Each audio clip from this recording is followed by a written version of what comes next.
எல்லோருக்கும் வணக்கம். 30ஆம் தேதி வந்து நம்ம நிஃப்டி எப்படி மூவ் ஆயிருக்கு அப்படின்னு சொல்லி நம்ம பார்க்கலாம். அதோட அனலைசிஸ் இப்போ பார்க்கலாம். ஸோ இந்த அனலைசிஸில் வந்து ஸோ ஓவராலாக கேப் அப்பில் ஓப்பன் பண்ணி தான் நமக்கு வந்து முடிஞ்சிருந்துச்சு. ஸோ அதனால தான் இந்த இது இருந்திருக்கு. அப்படி பார்க்கும்போது நமக்கு வந்து நம்மளுடைய ரேஞ்சு கிட்டத்தட்ட வந்து டச் பண்ணியிருக்கு. 25292 அந்த ரேஞ்சுக்கிட்ட வந்துட்டு தான் போயிருக்குது. ஸோ நம்ம இந்த ரேஞ்ச் கரெக்டாக தான் அது மூவ் ஆகிருக்குது. அதே மாதிரி நம்ம கொடுத்த ப்ரீமியமும் வந்து இப்போ ஓரளவுக்கு இதாக இருக்குதான்னு பார்க்கலாம்.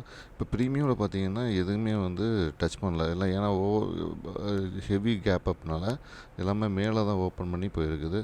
அதே மாதிரி கேப் அப்னால இங்கே வந்து புட் சைட்லேயும் வந்து எதுவும் டச் பண்ணாமல் கீழே தான் போயிருக்குது. ஸோ இது வந்து நோ ட்ரேடாக தான் முடிஞ்சிருக்குது இந்த 30ஆம் தேதியை பொறுத்த வரையும் செப்டம்பர் கான்ட்ராக்டில். ஸோ பார்க்கலாம் இந்த அடுத்தடுத்த நாட்கள் எப்படி நடக்க போகுதுன்னு பார்க்கலாம். ஸோ இப்போ வந்து இது வந்து கம்ப்ளீட் நோ ட்ரேடு அப்படிங்கிற மாதிரி ஆகிருக்குது.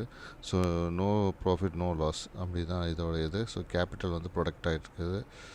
கேபிட்டல் வந்து ப்ரொடெக்ட் பண்ணியிருக்கோம் அப்படின்னு நினச்சிக்கலாம் நம்ம. ஸோ இது வந்து நோ ட்ரேடு ஜோனில் வந்து நேற்று நடந்திருக்குது. ஏன்னா ஹெவி கேப் அப் இருக்கும்போது அப்படி தான் நடக்க முடியும். ஸோ இது வந்து முக்கியமான பாயிண்ட் இன்றைக்கி. ஸோ ஹெவி கேப் அப் இருக்குது, ஒரு டோஜி போட்டிருக்காங்க அப்படிங்கிற பட்சத்தில் நாளைக்கு இங்கேருந்து இதுக்கு ஓப்பன் பண்ணுறாங்களா அப்படிங்கிறது நம்ம பார்க்கணும். ஸோ எப்படி பார்க்கணும் பார்க்கலாம். இப்போ நாளைக்கான ப்ரிடிக்ஷன் பார்க்கும்போது நமக்கு தெரியும் என்ன மாதிரி நடந்திருக்குன்னு. ஸோ இந்த வீடியோ உங்களுக்கு பிடிச்சிருந்தா லைக் பண்ணுங்கள், கமெண்ட் பண்ணுங்கள், ஷேர் பண்ணுங்கள், மறந்துடாமல் சப்ஸ்கிரைப் பண்ணுங்கள். நன்றி, வணக்கம்.